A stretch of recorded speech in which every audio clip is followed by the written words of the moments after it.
Greetings, adventurers, and welcome back to Eden Zero. I'm Duuz-Diz-Din, and previously, while visiting Rebecca's mother's and enjoying a nice hot spring, suddenly time was frozen for everyone but Rebecca. An unknown assassin attacked them with the label Joker across their chest. Could this be Joker Helix? Rebecca did her best to make sure her friends were safe and to escape the would-be assassin, ending up in a odd area filled with gears and clockwork. After getting somewhere a little bit warmer since she was in very much the nude, Rebecca was able to activate her overdrive, fighting it back against this Joker. But despite Rebecca utterly thrashing this enemy, they would not yield for some reason, only for the assassin to be shot in the head by none other than the old Professor Y, saying that was not Joker Helix, but a proxy, a creation controlled by the true Joker. The question remains, what was this attack?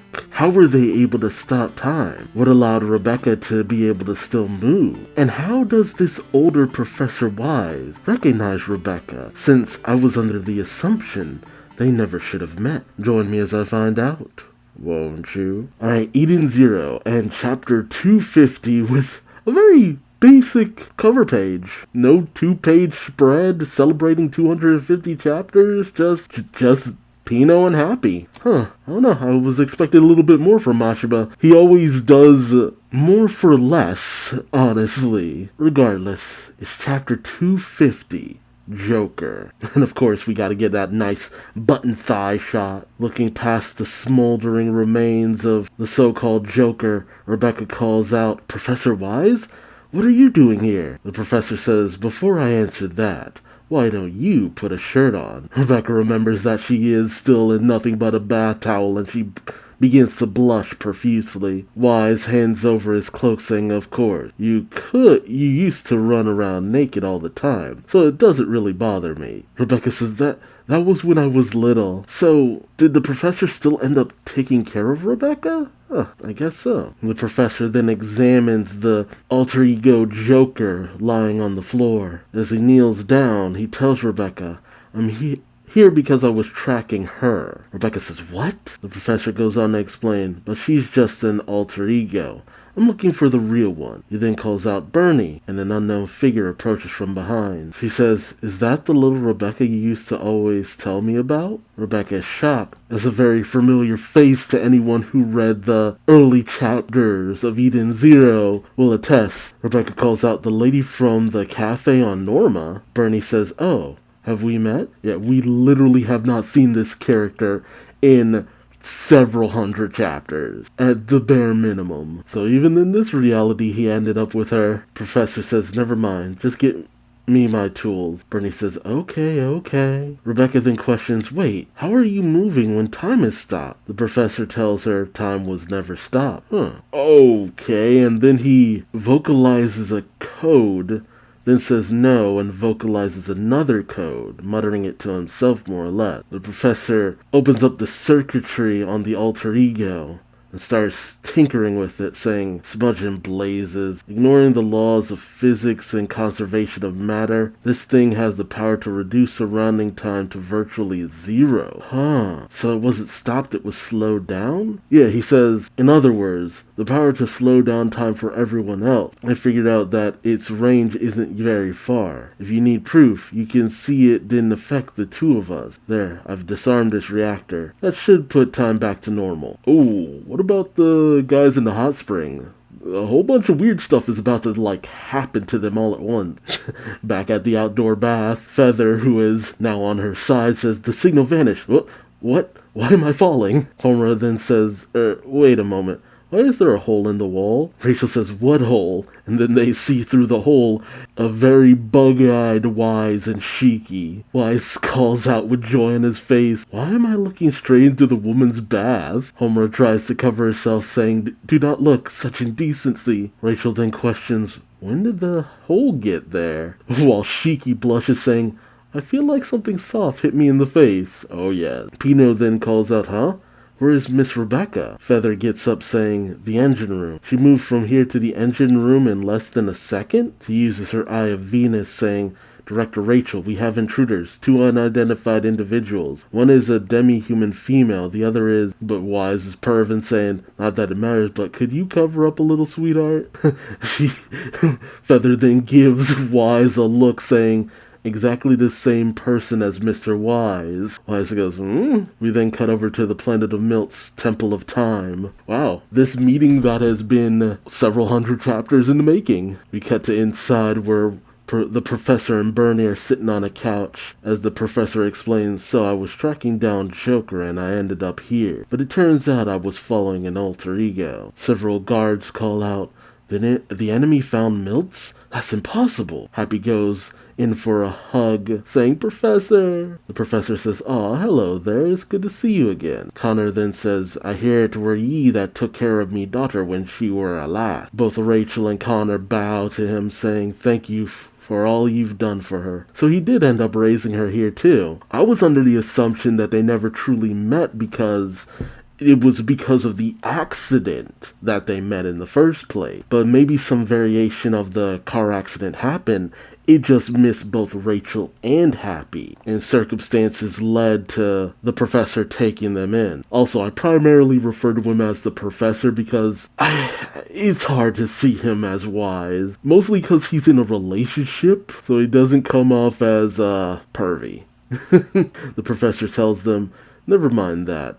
We need a defense strategy. The enemy may be on the way here. Meanwhile, Shiki says, cool, so that's the professor. Wise is, very silent in this moment, which is very unnatural for Wise. Homura then says, the future Wise, with a bit of bewilderment and amazement. The professor then turns to his younger self saying, but man, imagine my surprise to find my younger self here. Bernie then says, as she turns to the young Wise, is that what you look like? I don't remember. While the young Wise says, you haven't changed in 50 years, Bernadette. Bernie says, well, my race ages slowly. Yeah, no kidding.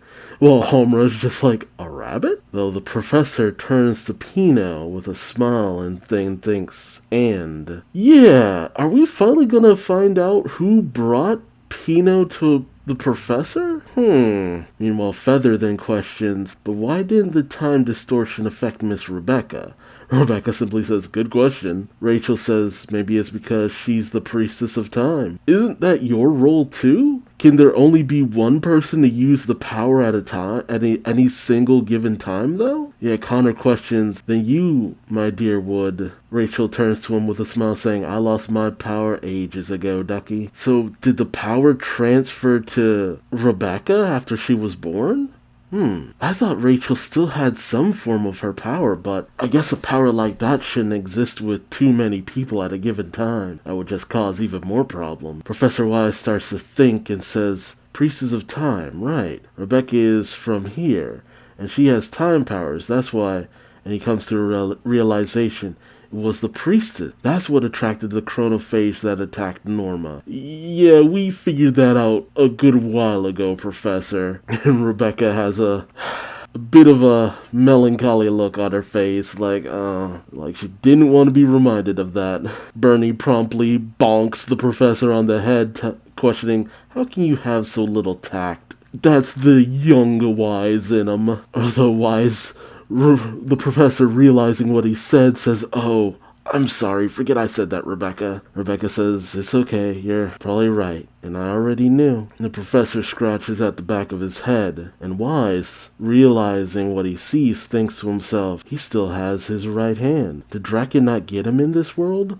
I mean, Wise, you've met Draken. He ain't the same Draken. Shiki then questions, so, why are you out chasing Void's minion, Professor? And then the professor has this startled look on his face, which takes Wise and Shiki off guard. Did he not know that Void was involved with this? Wait, huh? The professor kind of trembles and says, oh, because... And Bernie says, because Wise here built the thing. Oh, no. Both Wise and Happy are shocked. As Bernie explains, he built one of the Eurasian says Galactica. Joker Helix. Ah, Wise, buddy. Okay, I kind of should have figured as much. That makes a lot of sense. I'm so used to most androids just existing. No wonder it's so busty. Rebecca, Connor, Rachel, Shiki, Homra are all stunned to silence. The professor holds his head in his hand, saying to Bernie, "Do you have to be so blunt about it?" Bernie turns to him, saying, "Well, it's true, isn't it?" The young wise grills his future self, saying, "You little... This is my future? You're scummy enough to give Mueller a run for his money." See, no. No, he's not. Mueller's in a class all his own. The professor says, No, it's not what you think. It's true that I built the thing, but I couldn't have known this would happen. Well, not that that makes it any less my fault." Rebecca then ponders to herself, Joker Helix, Professor, and then she comes to a realization. She then has a memory of the planet Norma 10 years ago, where the professor told a young Rebecca and Happy, "How would you like to play an original video game made by yours truly?" The young Rebecca says, "Yay, sounds fun." And the young Happy says, "Let's play it now." And as they start up the game, the name Joker Helix appeared. It's Griff! A start screen called for Griff Smash appears, and the professor tells the young Rebecca, "I call it Griff Smash." Rebecca says, "Ew, what is that?" And Happy questions, "You smash those too?"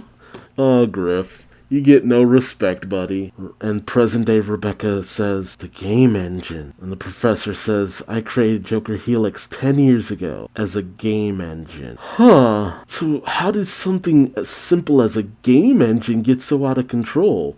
I also find it ironic because Mashima has been so involved with video games lately. Happy and Pino are in shock. While Shiki, the uncultured swine, says, "Okay, so what is a game engine?" Rebecca explains, you see the logo before a game title screen, like Unity or Surreal Engine 5. Oh, wow. Actual game engines, but they changed up the name. Unity is for Unity, but spelled differently, and Surreal Engine 5 is Unreal Engine 5. Pino says it's a software used to make video games. Homura questions, why would software be part of Galactica? The professor explains, it's equipped with AI. It absorbed knowledge from all over the cosmos and eventually developed a mind of its own. By the time I realized what had happened, it was already out of my reach. It had taken over computers on other planets and become too powerful. Damn! Man, why is it that this is the second AI we know of that decided, hey, humanity's gotta go? Is this Terminator? Is this Space Terminator? Yeah, it's How am I only just realizing that now? Bernie then adds, and now it's found this planet. Connor questions, what be it after? Have it an interest in time, or... And then he thinks, the Mother Ether? I guess not wanting to say it out loud to the professor and Bernie. Something then activates in the hull. Oh, snap. Suddenly, Joker Helix's face appears on a screen that materializes right next to the group. As Joker Helix's voice rings out, I am here to take the Mother Ether. Everyone is shocked. Rebecca calls out, Joker? Weiss says, did it hijack the comm system? The professor is taken off guard. Feather questions, why didn't my powers detect her? Does Feather's powers not work on artificial beings? Or maybe because it's hacked in from a remote location? But Joker Helix then says, now, no one will escape. Oh, from my rift in time, as we see that multiple alter egos of Joker Helix have all appeared all over Miltz. See, that's interesting that members of the Eretion Says Galactica all seem to have some major affiliation with our heroes, very much like the other ones.